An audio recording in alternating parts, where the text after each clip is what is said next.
Hi guys, welcome back to my channel, or if you're new here, welcome. Today I'm going to be filming a very long overdue Q&A video. I'm so sorry. I know a lot of you asked me some questions in one of my posts a while ago, actually 2 months ago now. And I don't know why, I just haven't got round to filming this type of video, which is no excuse really, but here I am finally doing it. So hopefully in this video you can expect to get to know me better and get to know different things about me other than just the fact that I really love Jellycats. So I'm going to start off with Catherine's questions. So the very first question Catherine has asked is, what's your favourite colour and why? So I always find questions like this really difficult because I'm an indecisive person. So for me to be decisive about an answer and I don't know, in my head I feel like right now my favourite colour could be something, but I'll overthink it and be like, oh my God, I don't know what my favourite colour is. I can't change it, but it's not exactly permanent. So I would say at the moment, my favourite colour is a baby blue.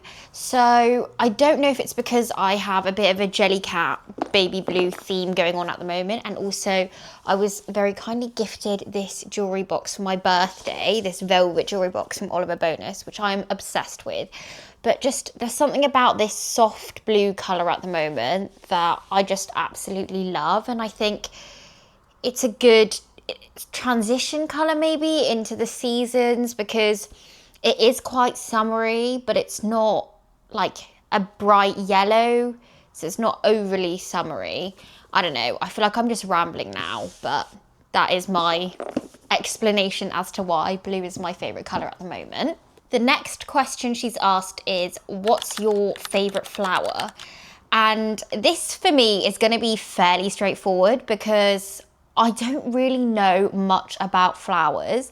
Like, I could probably name 5 different types of flowers, but I've got to say my favourite type of flower has got to be roses.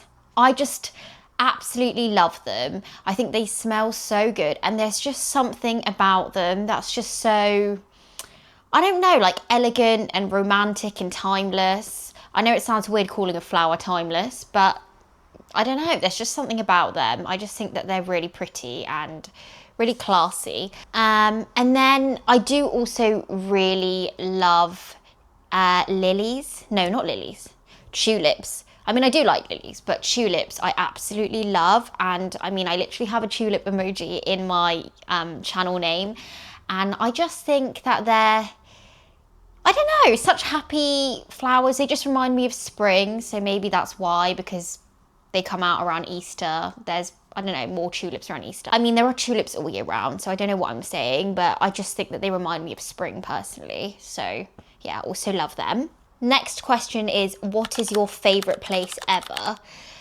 Oh, you're really making it difficult for me, Catherine, because I am very, very lucky to have been to a lot of different places and quite a few different countries.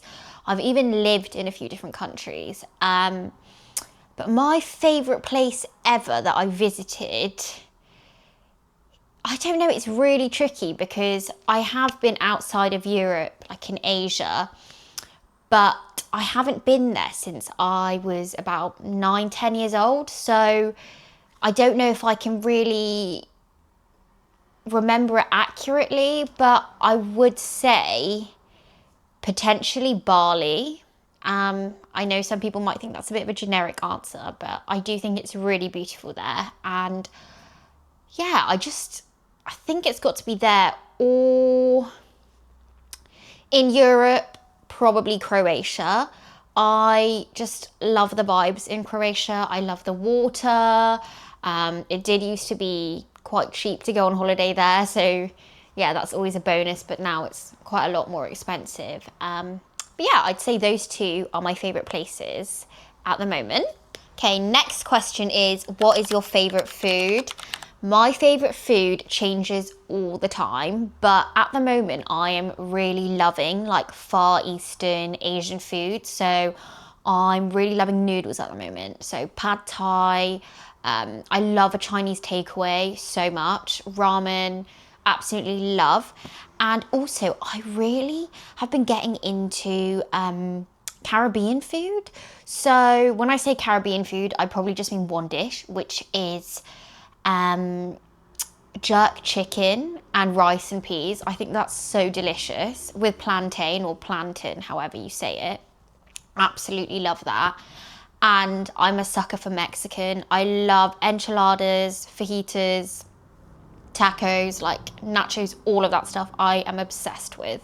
So next question is, what is your favorite brand of skincare and makeup products? So I have got my little makeup tray here, and this is literally all the makeup that I use. So I'm a bit stingy when it comes to makeup. When I was younger, I would buy really expensive makeup, and I would buy, I'm trying to think of what my favorite brands were, like MAC, I can't think of all the brands, but just like more expensive, mid-range to more expensive makeup. And now I just think, why did I do that? I didn't need to be spending my money on expensive makeup, and I didn't even need to be using makeup then. But yeah, I'm just going to show you guys what I use. So I have used this since I was literally 15, 14 years old. So gosh, probably like over 10 years now. And that is the Anastasia Dip Brow. And honestly, I will never ever switch up from this product. I don't really like to do the whole makeup trend thing where I go and try a new brand or a new product because everyone else is, because if you find something good, I just don't get why you wouldn't just stick to it. And to me, it's not worth the risk of then buying a product, wasting my money on something I might not like, unless it was something that was maybe gifted to me. Yeah, I've loved this product since I used it, and I will continue to use it, hopefully for the rest of my life. If, I don't know, hopefully they'll continue making it. And yeah, I also use the Anastasia Brow Free Styling Wax.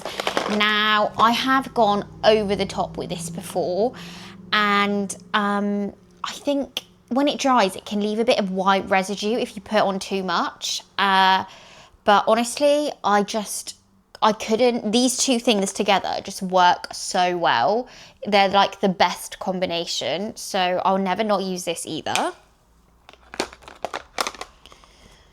Okay, so next up we have my powder. Again, like I used to use the Laura Mercier powder, and I think I used to use RMCA powder, which came in a baking style shaker. I'll leave a photo of it here.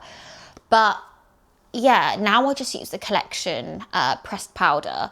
I mean, it went from Laura Mercier to the baking powder to then Rimmel to now Collection, which is literally the cheapest powder. One of the cheapest powders that you can find in a drugstore. And honestly, there is nothing wrong with it. This powder does the job. In fact, I would go as far as saying it is good. And I've been using it for years, and I don't plan on using a different one. So this is Collection pressed powder.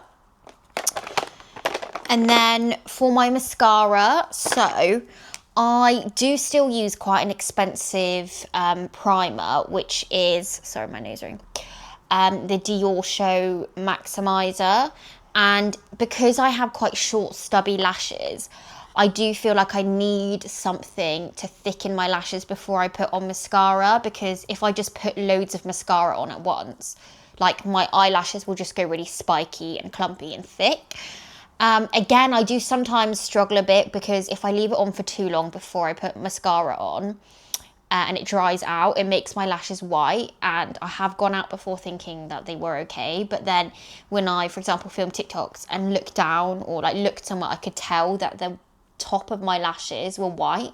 So that's just something to bear in mind if you do get this. But I think it's to do with my application, like nothing to do with the product, because yeah, I've used this product since I was, I think 15. Yeah, bit bougie for a 15-year-old, but I basically started using it because my mum had it, and then I raided her makeup and basically used it without asking her. And then she noticed because it was running really low, and then she bought me one for Christmas.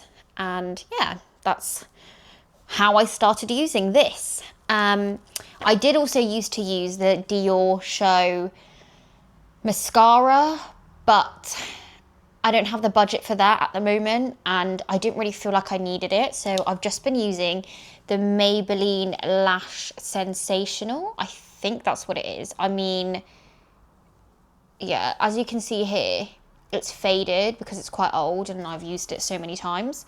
But I'll find the link to it and I'll link it down below. Again, like, I just think this is a really good mascara. It's a drugstore mascara. It's not super expensive. I think it's like £10. I mean, it was £10 when I last bought it. It might be like £12 now because I've had it for so long and it's lasted me ages. And that's another hack as well. I know it's not really a hack because if you're buying this on top of a mascara, then it's more expensive. But I just feel like the combination of these two makes my mascara and stuff last longer. I know that sounds kind of silly because obviously you're using less of both. I don't know. But I just feel like my mascara's lasted me a lot longer than usual. Then next we have my highlighter and bronzer. I'm currently using the number 7 Shimmer Face Palette, and honestly, I didn't buy this because it was recommended by anyone or anything.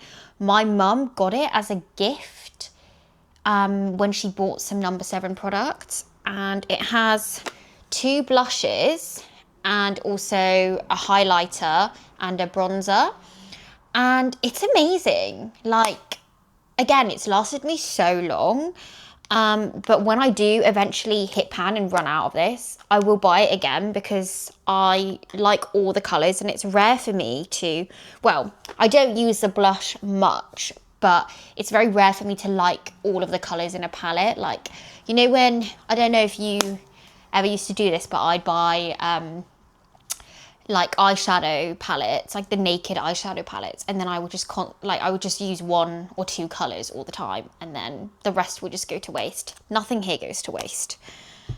For my concealer, I have run out, so I don't have any of this on at the moment, but I use the Rimmel Lasting Radiance, and honestly, it's amazing. Did also use the collection one before, but I just like this one. And then I'm also using Rimmel foundation. So I'm using the Rimmel Match Perfection in shade 201 Classic Beige at the moment because it's been summer. Otherwise, I usually use soft beige in the winter. And I love this foundation. It's got really good, like, buildable medium cover. It's medium coverage, but it's buildable. So, you know, you can put on a little less and it still looks good, and it's not too heavy. I can't really stand really heavy makeup on my skin.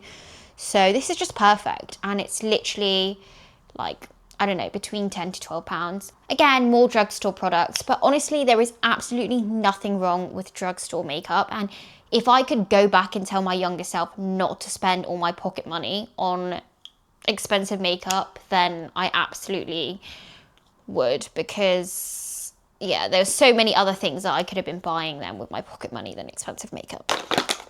Yeah, so that's all my makeup. Now I'll show you my skincare. So for my face wash and evening routine, I don't do like the whole 5-step process. I know a lot of people are really into that. I personally think that your skincare and the condition of your skin, I mean, of course, there are genetic things that can also affect your skin, but from my personal experience, I just feel like the more products I use, the more kind of reliant my skin will become on that product. And because I'm still quite young, I don't feel like I need to be using lots of, like, you know, anti-aging stuff. I've recently seen something in an article that says that somebody used anti-aging makeup, their mum's anti-aging makeup, and it was like really bad for their skin. But I like to use the CeraVe Blemish Control Cleanser. I've been using this for over a year. This is the first bottle I ever got, so it's lasted me that long. I only use a tiny, tiny bit.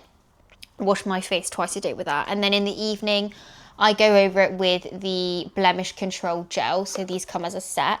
All my friends use CeraVe face wash. I think most of them use the foaming, the green cleanser, but yeah, I just highly recommend these. They're not trendy. They're not these like brands that are trending right now, but they are genuinely good for your skin. And I strongly believe that just because they don't, like, often products that have less fancy or fun packaging are just so much more natural and, I don't know, better for you. Obviously, I'm not a dermatologist, so, you know, don't take my word for everything, but I highly recommend these, and my personal experience has been really good with them. And they also don't break the bank. And then, oh, in the daytime, I use Simple, Smooth and Soothing Water Cream. I also do use the green one, which is the Rich and Repair, which I'll leave a photo of here. I do prefer this green one for the winter, I think. I was using it in the summer, but it is quite thick. But the only reason why I'm using this one is because I'm a bit of a cheapskate, and this one was on deal for like half the price of this one. So I decided to go for this one now. And honestly, it is still really good. I really like Simple's products. For makeup removal, I don't use anything fancy again. I use this Garnier Skin Active Micellar Cleansing Water. This has lasted me pretty much all year, but I don't really wear makeup every single day, so that could be why.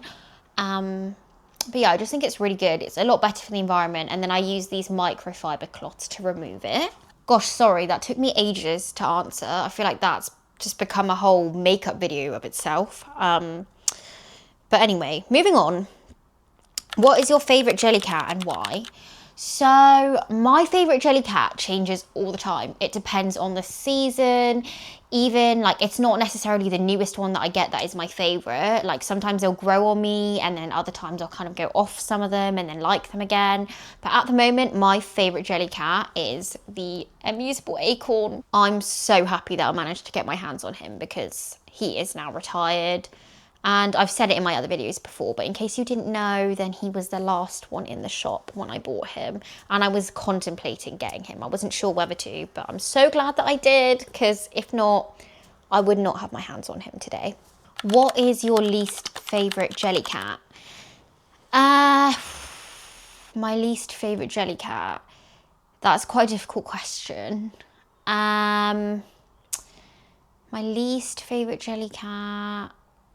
I don't know. I actually don't know. I think probably the radish. But I feel bad saying that because the radish was a gift from my dad, and I do really think he is cute, but he's probably my least favourite. I don't know why, but he just is. And I feel bad saying this, so sorry to my dad if he's watching this. Next question is, what's a Jellycat that you want and why? So a Jellycat that I really want is the Immutable Pumpkin. It is retired and it's super rare and hard to get hold of now. And I just love it because it's got the little legs, and I love how big this Jellycat looks. I just think it's adorable, and I like that it has the hard beaded eyes. Yeah, it's just such a cute Jellycat, and I would absolutely love that one, as well as the rest of the squishy squashers. What's the sports that you play and why? So I don't actually play any sports. I've never been a particularly sporty person.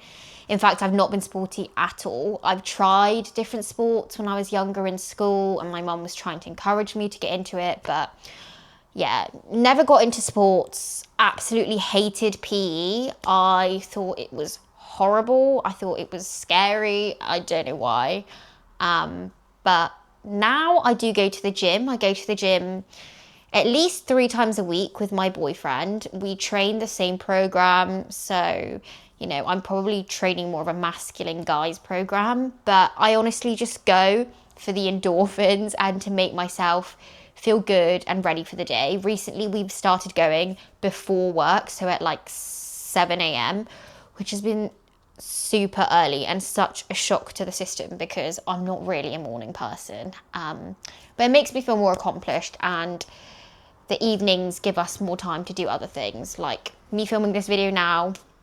if I didn't go to the gym this morning, I probably would be at the gym right now. So it's giving me a lot more time to do stuff. Yeah. So next question is by Annabelle, who is asking how to become a Jellycat Instagrammer. I know you show your face, but maybe a bit talking about how to do it without showing your face.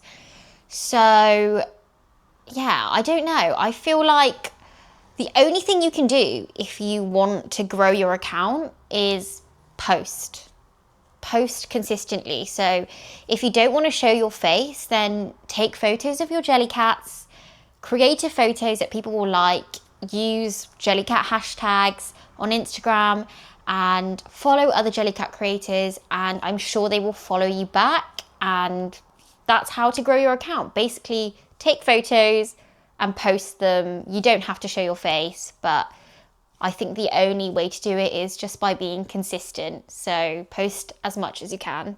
Next, we have some questions from Chococat, who I think has asked questions before in my previous Q&A.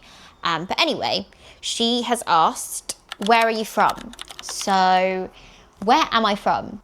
This is quite a long one to explain, but I'll try and keep it as short as possible.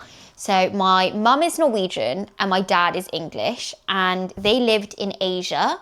I was born in Indonesia and my parents adopted me from Indonesia, but my ethnicity is Chinese. So I look completely Chinese, but I'm not really Chinese, if that makes sense. So I was super young when I was adopted. I was literally 4 months old, so I don't know any different. I don't have any siblings. I don't know my birth parents, but my parents are my parents. So my mum and my dad who adopted me, they are completely my parents. Like, I just don't look like them, but I act very, very similar to them in many ways. And I think ultimately it is a lot about the environment that you've grown up in. So I don't have any siblings, which I do really wish that I did. And I don't know, I guess maybe if I did have siblings, I wouldn't be talking to you on my YouTube channel now, because I don't find it as hard maybe to talk to the camera and like talk to myself, because growing up I've always had to play by myself on holiday and stuff. It makes me sound really, really like lonely and sad, which I'm definitely not. Like, I had a great childhood and so many opportunities. But yeah, so that is where I'm from. So I'm actually half Norwegian and half English. I can speak fluent Norwegian because my mum is obviously Norwegian, and I also used to live in Norway.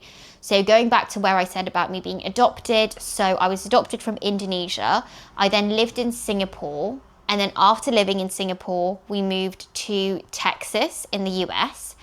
And then after that, we moved to Norway, where I spent the majority of my like childhood years. So I was 5, I believe, when I moved there. And then we came to the UK when I was 11. So I've been in the UK since I was 11. So I've been here for 14 years now. And yeah, that's the longest I've ever lived anywhere. So I basically spent all my teenage years in the UK and my childhood years in Norway. And honestly, I wouldn't have it any other way. Like, I mean, not that I've really had a choice, because we had to move around for my dad's work, but it just has really opened a lot of perspective for me, because even though they're both countries in Europe, they differ so much. And yeah, I liked growing up in Norway.